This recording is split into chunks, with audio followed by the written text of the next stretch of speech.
मेरा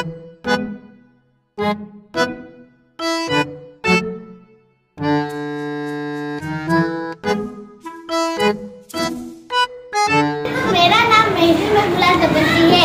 आज मैंने सबक नंबर 12 हमारी ग़िज़ाई ज़रूरत पढ़ा। इसमें मुझे समझ में आया कि नबातात अपनी ग़िज़ा खुद तैयार करते हैं। तो आए नबातात कैसे ग़िज़ा तैयार करते हैं हम बताएं।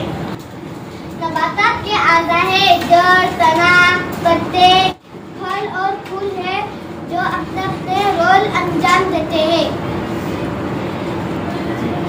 तो आए जड़ ज़मीन से नमक, पानी, मादनियाँ जज़्ब करके तने तक पहुँचाता है। तना इन सब को लेकर पत्तों तक पहुँचाता है। पत्तों में छोटे छोटे सुराख होते हैं।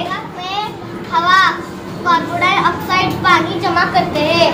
सब्ज़ मायना और सूरज की रोशनी की मदद से ग्लूकोज तैयार करते हैं और ऑक्सीजन गैस खारिज करते हैं जो हम इंसानों के लिए बहुत ज़रूरी होता है। और ग्लूकोज की मदद से छोटा सा पौधा बड़ा सा हो जाता है जो फल और फूल देता है।